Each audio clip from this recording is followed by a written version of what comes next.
managing WDOs and the self-service portal. And any contacts, any questions you have, just raise your hand.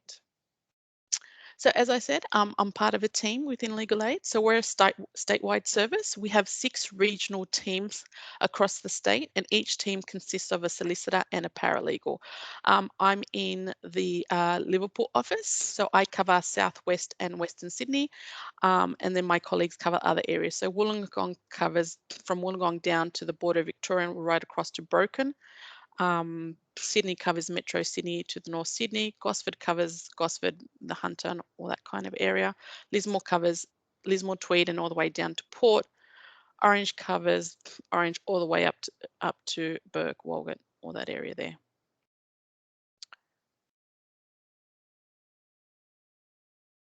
Now, before I get going a bit more, can I have a show of hands? How many people know what a WDO is, have an idea about it, or have no idea? And hopefully they will learn something today. Okay, Tom, Ian, Alan, great, excellent. Feel free to chime in, and you can teach this session at any point too. Great, thank you. So as you know, Corrective Services is a WDO sponsor, and you guys featured in our December issue, December 2020 issue of WDO News, because with the Wellington Correctional Centre, you have now surpassed the $100 million mark of clearing fines debt. So thank you for that. So I just thought I'd put that in the slide so you could see. So what are WDOs? Well, they're a way that allow vulnerable people to clear their fines through unpaid work, courses, counselling and treatment. It's a partnership between Legal Aid New South Wales, Revenue New South Wales and the Department of Communities and Justice. So Revenue New South Wales, they're in charge of the portal and the fines administration. The Department of Communities and Justice oversee the WDO scheme and are in charge of the guidelines, and Legal Aid New South Wales is in charge of expanding and promoting the scheme, providing resources and fact sheets and training and dealing with clients and organisations. So what are the benefits of WDOs? Well, there's actually been 2 formal evaluations done back in 2011 and 2015, and the major ones I would say is reduces stress and anxiety, it increases skills, and it supports engagement and commitment to treatment. So that they're major factors. So how does it work? Well, you would need to have an eligible debt, be an eligible person, do an eligible activity, and find a WDO sponsor. So I'll just go through those now in more detail. So first of all, we have to ask, does the inmate have a fine in New South Wales? So a fine is either a penalty notice, a court fine, or a victim's restitution order, and that has to be issued in New South Wales. If it's issued in any other state, they can't do a WDO for that. If it's a Centrelink debt, a TAFE debt, a loan, any other type of debt that you can't do a WDO, it has to be one of these fines. Now, I will be referring a lot to your policy because that's where a lot of the information is, and it's actually quite helpful. So if you look at section 3.5.1, it's just confirming or data matching an inmate's debt. So first of all, you need to confirm that the inmate has the debt. So the inmate can either call Revenue on hashtag 14, or the SAPA can check either by email or calling the hotline, because every effort should be made to ascertain if the inmate has a debt, as the possibility of participating in a WDO can motivate the inmate to participate in WDO approved activities. And there's an automatic identification of inmates with a WDO debt through the Revenue New South Wales Secure File Exchange. And that's a data exchange that is between both organisations. So once we ascertain if the inmate has a debt, has a fine, then we look at, is the inmate eligible? Now we need to look, before we look at the eligibility grounds, we need to ascertain whether the inmate is sentenced or is on remand. So if they're a sentenced inmate, yes, they are eligible to do a WDO. If they're sentenced on remand in a specific needs unit, then they are also eligible to do a WDO. If they are not sentenced there on remand but not in a specific unit, then they are not eligible to do a WDO. Now, when we're looking at the specific needs unit, there, as you know, they're the specialised facilities housing inmates with diverse needs, including inmates and remandees with disabilities, acute mental illness, acute risk of self-harm, and mother and children. So those units are the acute crisis management units, the additional support units, the mental health screening unit, and the mum shell unit. Now, once we ascertain that the inmate is either sentenced or on remand in a specific needs, then we need to look at the grounds of eligibility. For corrective service purposes, there are 5 grounds of eligibility criteria. So that is acute economic hardship, which basically means Centrelink or very low income.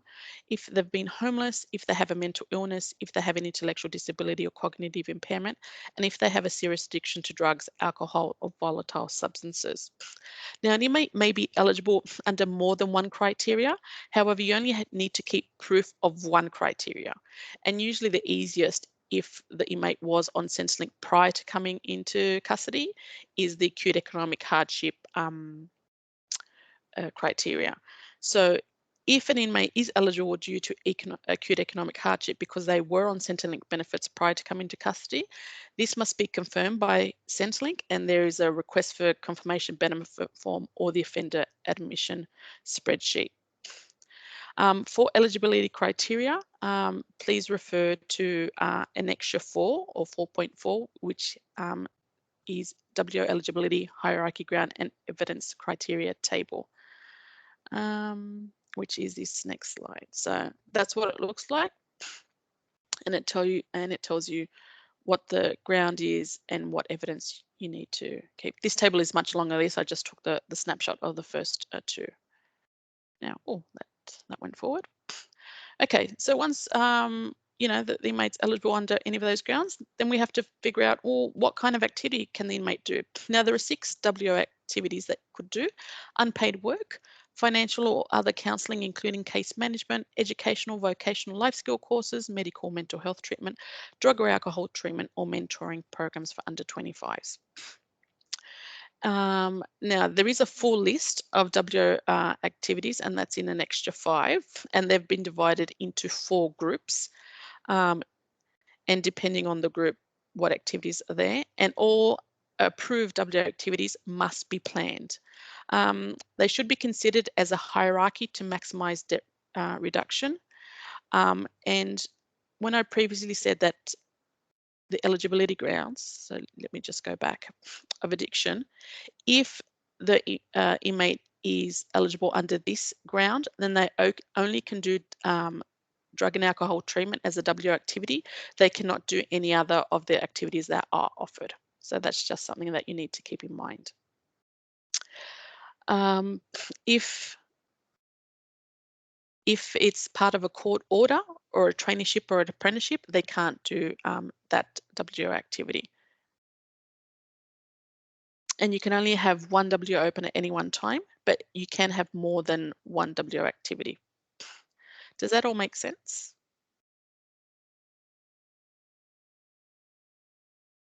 Okay, I'm assuming yes, because I can't see anything. Yeah. There is 4 hands that are raised for questions. Oh, great, excellent. Thanks, Tracy, for keeping track on that, because with 2 screens, it's sort of hard to see who's what. I'll stop for those questions.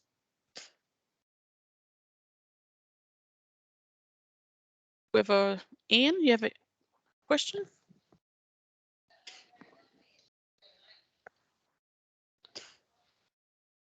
Julia, Alan and Manisha have a hand raised. Do you have a question, or is it just an error?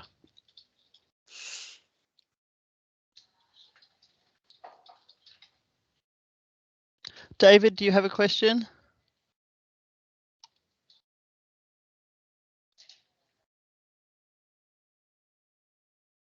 So I think we just keep going. Okay, not a problem. All right, now I was up to this point. Okay, so as I said, there are different activities within corrective services, and as I said, there's 4 groups. So depending on what group, depending on how it's sort of calculated. So you could, so group 1 includes mental health treatment, drug and alcohol treatment, or mentoring programs within a residential setting. Group 2, education, vocational life skill courses that are full-time or within a residential setting. Group 3, drug and alcohol treatment, which are part-time or non-residential.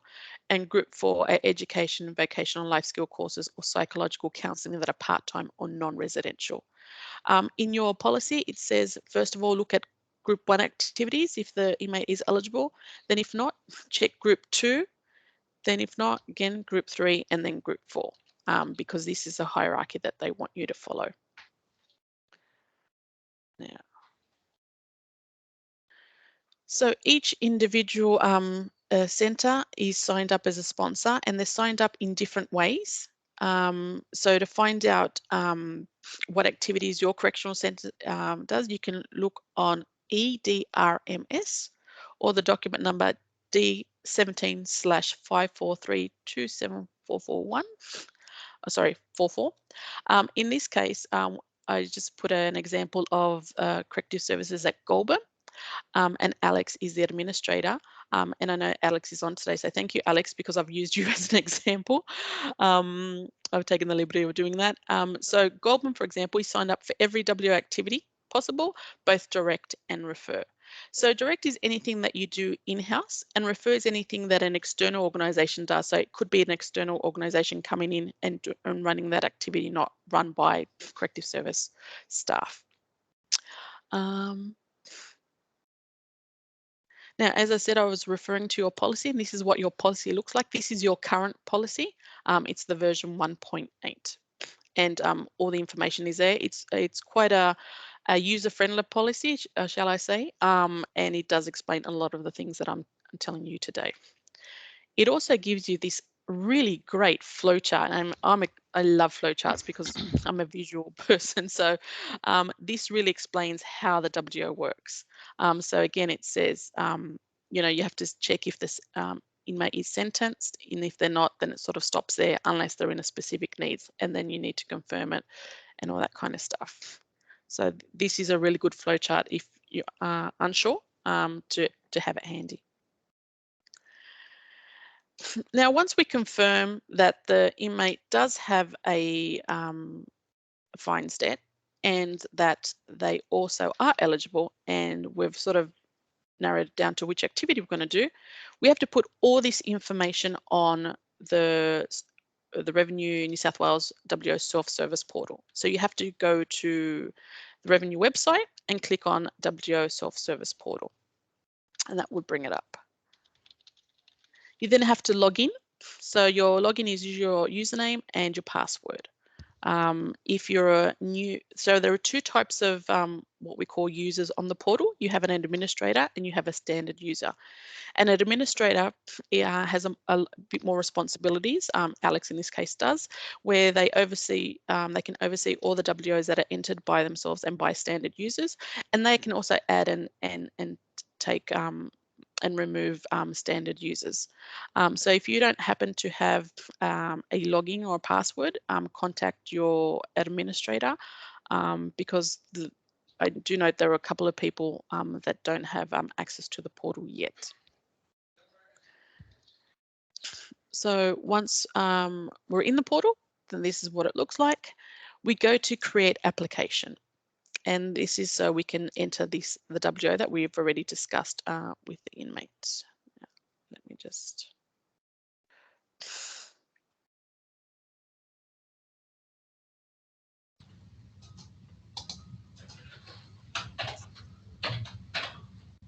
All right, it asks us first of all, is it more appropriate for them to do a WDO than to pay their fines? If you click yes, you can progress. If you click no, it stops here and nothing else happens. Then we go to validation. So we see here that we have some asterisks, and they're fields that need to be entered in. If it doesn't have an asterisk, then it's not a required field. However, you can fill it in if you do like. because it's just a 3-point identification match between the WDO being submitted and what revenue data has. It will then ask you about the WDO grounds. So as I said, corrective services only has 5 grounds. There are actually 6, but because you are dealing with obviously people over the age of 18, this juvenile ground does not apply. And you need to pick which one. As I said, you can pick multiple grounds, but you do need to retain proof of one, and it asks you this, that you have retained that proof.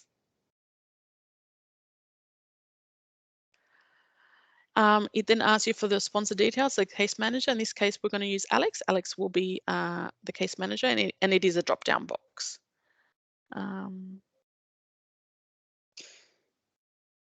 Next. It then will ask you what type of activity you're going to put, and so this again is a drop-down box. In this case, we'll do medical or mental health treatment as the activity. It then asks for the actual activity details. In this case, it's the Corrective Services New South Wales Medical/Mental Health Treatment Program. It then asks you, is the activity court ordered? If the activity is court ordered, if you click yes, then the WDO stops right there and there is no WDO submitted, because anything that is court ordered can't be included in the WDO. So you would click no to proceed. It would then ask you how many hours per month this activity will take. Now, if you go back to the policy and to the timetable, there is already a table and it tells you how much each activity will take. In this case, this particular activity takes 7 hours. That's what they have to put in. It also asks you if the activity is direct or refer, so if it's in-house or is it by another organisation that's doing it on your behalf. Then this is a pros activity, and so you go, yep, it's medical mental health, yep, it's corrective, it's 7 hours, and it's going to be direct. If that's all good, you click next. If you made a mistake anywhere here, you just press delete and you start again. If you're doing a group 4 activity where you can do multiple activities, then you would complete this here and then you would add a new activity.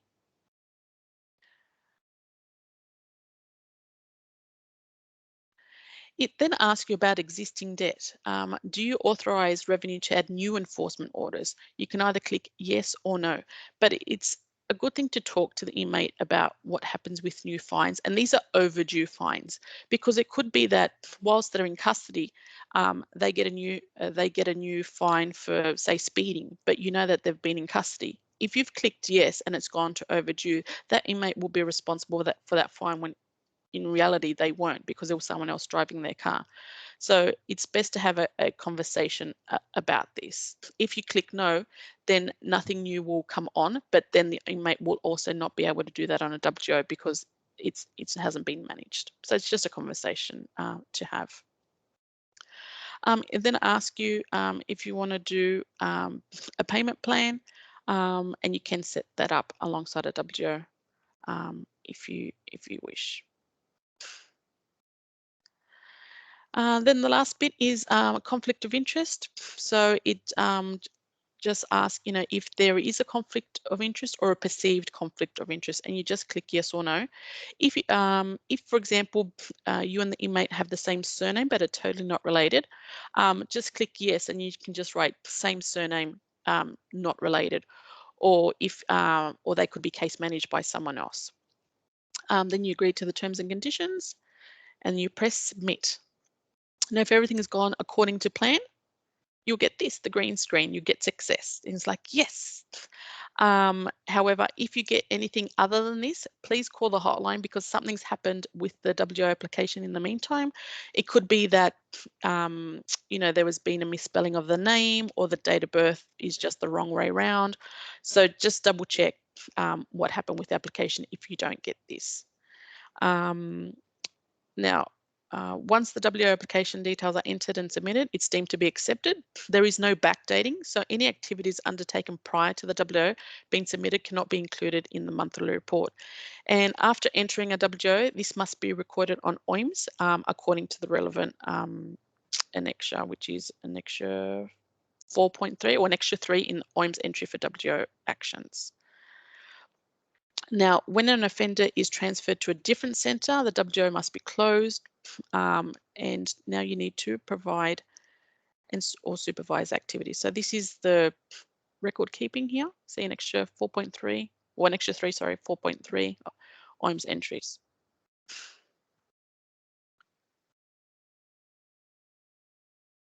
Now, after you've entered everything in, the supervision is undertaken, or the activity is undertaken. Then it comes to the 15th of the month. That's when you have to go back into the portal and report on the WDO activity. So again, we log in, but this time, instead of going to create new application, we actually go to retrieve WDO. And here it will have the client's name, their balance, and who the case manager is. And you will have to click on CAR. So it stands for Client Activity Report. In your policy, it's under 3.6.3, entering client activity reports. And it says that the worker is responsible for the WDO is required to report monthly on the hours completed for the WDO activity using the self-service portal for both direct and refer activities. Reporting opens on the 15th of every month. Client activity reports must be entered on a monthly basis. If they become overdue, they're called what we call delinquent activity reports. And you just need to report on that one before you can report on a new one. If there is a nil activity report, for example, that month that activity didn't actually run, you still need to report, and you just put that it's a nil activity, and you just put program currently not running. You need to check on OIMS and enter the complete hours for the month. Now we go into here called add or amend, and then we put in the hours that have been done. As I said, you need to check on OIMS to see what's been done. Always complete overdue reports first. Follow the prompts. And again, as I said, if they've done no activity, you still put in what's called a nil activity report, and then just put a reason why. Now, closing the WDO. So WDO should be closed when the inmate is released from custody, when the inmate is being transferred to another centre, when all WDO activities are completed, and the inmate is no longer participating in the WDO activity. A WDO will automatically close, and a certificate will be generated once the fines debt has been paid off in full, and all WDO closures must be recorded in OIMS. Now, it's not necessary to close a WDO if there is an anticipated break of less than 3 months.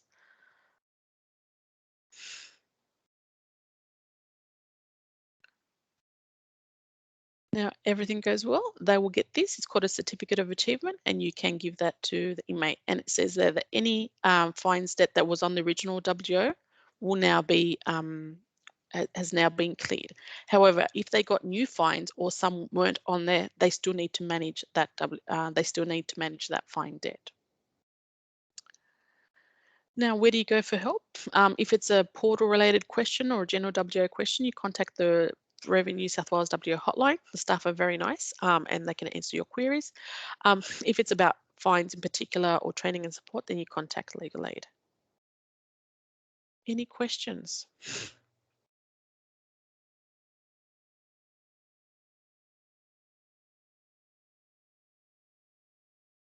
David, you had a question?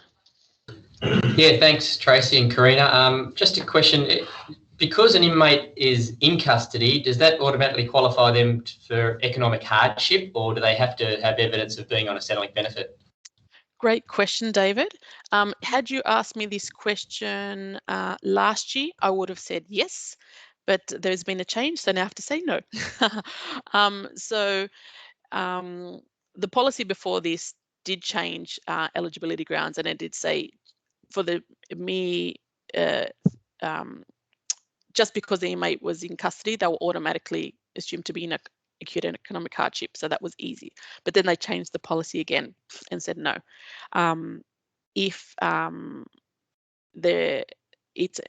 just because they're an inmate doesn't mean that they're deemed to be eligible. So you do need to get that confirmation from Centrelink. So if they're on the Centrelink benefit prior to going into custody, you will need that Centrelink confirmation form, which you guys have access to prove that they are in acute economic hardship. So it's not an automatic, but yeah, great question. Thank you. I thought so. The one more question, please. I know you did say that you can't report hours retrospectively. Even though we do have the evidence in OIMS to show that they have participated in those programs, are we not able to backdate anything now? No. So that's why it's good to have, on the intake, the conversation up front. Do you have any fines? And if they have no idea, get them to either call or for someone to look into whether they do have fines debt because of this issue. Because if they've already participated in 3 months worth of activities, they could have cleared $3,000, and now it's like, oh, I'm just starting from now. So yeah, that's why it's really important. For sure. Thanks very much, Karina. No worries. And Leslie, you had a question? Hello, yes, I did. Sorry, just your question, a question about remand inmates. So yes, we're majority remand here and we have a lot of WDOs. We're not necessarily a specialist centre that you mentioned, but the guys qualify under economic hardship and the mental illness. Are we still able to do that? Or what do you mean by a specialist centre, like Long Bay Hospital or something like that? Well, your policy does say, and let me go back to that. We were just looking through it, but we couldn't find it. Yes, let me just, I'll just stop sharing because it'll probably be easier. And then let me go back to my point here. And it took me quite a while to find that information because previous policies didn't have it. And I always wanted to know, what is this specialist unit? I want to know what they do. If you don't mind, yes, because we're kind of concerned. Just a little bit, Yes, well, it's the majority of our boys are doing classes because they can pay off some state debt, and the majority have a large amount of debt that they're paying off. Yep. Where is it? Or else did you want to chat afterwards maybe and let other people have questions if they have? Just let me find, where was my slide? Sentence inmates. So and it's in your policy 3.5.2, determining 3.5.2, yeah. Determining WO eligibility. And it does talk about, is the inmate on remand in any specific needs unit? So okay. I did tell you a list. So the ACMU, the ASU, the MHSU, and the MSU. But it does also say it can be any specific needs, and it's not just those ones that I just mentioned. Okay. So if you're classified as a specific needs unit and it wasn't one that I just mentioned, then yes. If you're not classified as a specific need, then no. Yeah, I don't think we are. Well, that's all right. We'll just check it out. Yeah. And thanks for that. We'll get back to head office. That's okay. Thank you. Bye. No worries. Bye. Is there any other questions while we're here?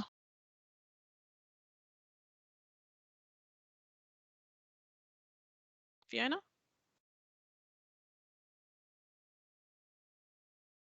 Hi, this is Fiona. Hi, Fiona. Just a question. If someone creates the WDO, can someone else report on it?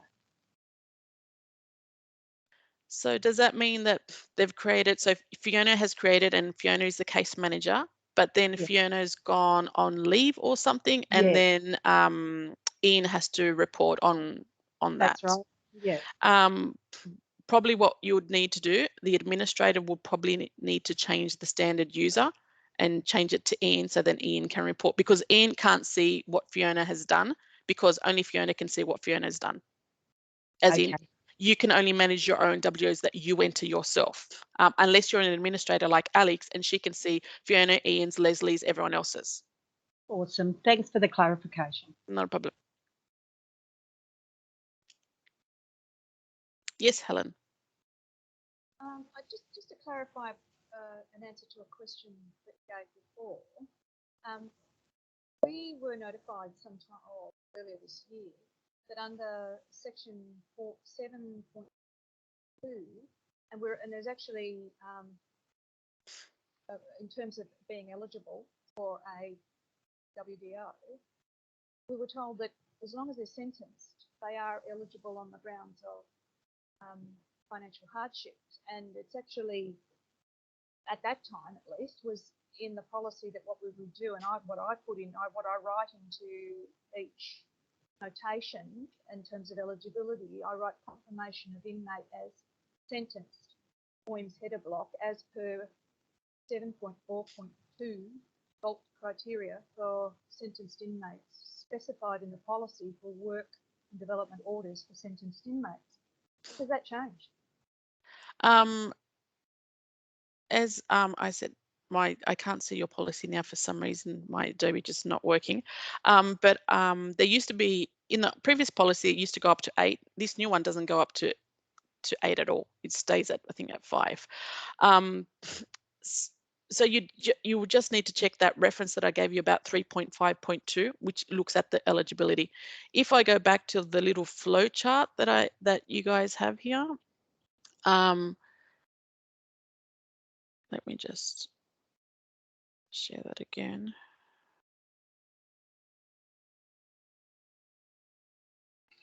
So when did it change? Did it change like only just say a couple of months ago or something? It changed. This current policy is from January this year. There was a previous policy to this, which was September last year. And then there was a previous policy to that. So this is the current policy.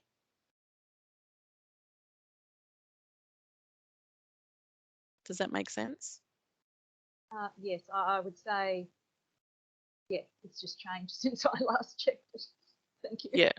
So it's either they're eligible if they're sentenced or if they're on remands in a specific need. And if they're sentenced, you still need to check for their eligibility, because it could be that the inmate is sentenced, say, classified, say, a white collar crime, and they do have money on the outside. They're not eligible for a WDO because they do have what's called capacity to pay. So you wouldn't put them under acute economic hardship, for example. So you do need to look in that. Yeah, well, that's really impossible for us to assess. We can just only go off the Centrelink forms. Yeah, so that's why Centrelink is the easiest one. But as I said, you do have a there's a hierarchy type table. Let's see if I can bring it back up. So that's your current policy. See, it says 14th January 2021, which supersedes the previous one. It's that one. It's the 1.8. I did try to look at this policy on your website yesterday, but it's not there. And there you go. Here's the table. So 4.4.2. What is the eligibility criteria, the grounds, and what evidence it is that you need. So this is like 3 pages long, this table, but I only cut the first 2. But you can see in your policy, it starts at page 22.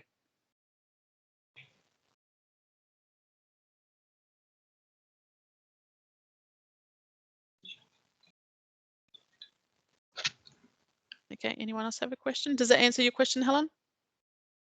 Yes, I'll go on. Yeah. Yes, Leslie. Hello, just back to the remands. Yes. So what do we do with our guys who we've currently got on a WDO? Can we have them finish off this next 7 weeks of their block, or do we have to end them now? Are they in a specific needs unit? No, so we've got to end them now. Okay, no problems. I think maybe you should go and talk to someone within corrective services, like someone maybe higher up, and say, look, we've got this issue. Yeah, okay, no problem. What do we do? Because, yeah. Maybe they will say, and it could be cause for them to change the policy. Hey, you never know. Yeah, because we're this just is what having you a call look it at the flow chart. Thanks, Regina. We'll see what we can do on our end. Thank you. Yes, like I know, for example, So- in John Moroney, there are heaps of remands there, and none of them can do it because, they're not in one of those units. So, Yeah, which is fair unfortunate enough. because they're sitting there waiting for sometimes, 2 years or so, and they could have done something by then. Well, that's it. We've got one of the units here, but they don't access education because they're in, hardship mentally and all those sorts of things. So Yeah. Okay, no problems. Maybe I try to just- get them into a specific unit. Never know. Yeah. Yes, Kelly. I'm just going to jump in there and say, Leslie, do you want to send that to me in writing and I'll include it to my feedback to Alyssa? Will do. Thank you. Thank you. Thank you, Kelly. Helen, did you have a question? Got to put your hand in. No, is my hand still up? Yes, it is. Oh, sorry, I thought I'd put it down. All right. Is it up or down? Now it's up again. Oh, God. Is it up or down now? Now it's down. Don't touch anything. Thank you for that. Anyone else have any other questions?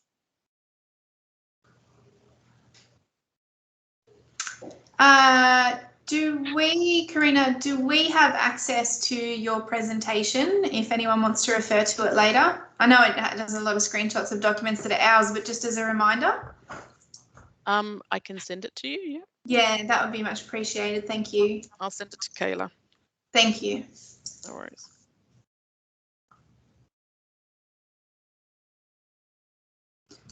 Okay.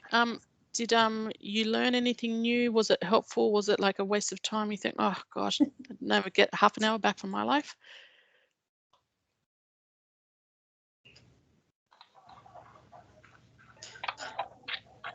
Yes, Claire.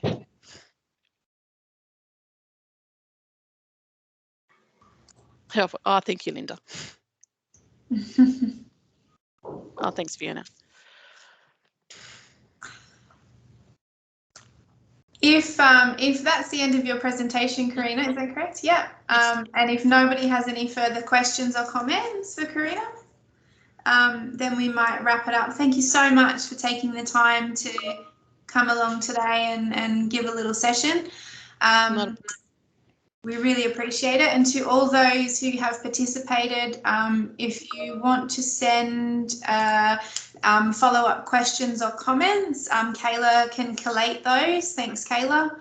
And so we have a centralised, response and whatnot. And if we have further questions to pursue, we can, send it back. Wow, look at all the things you're getting now.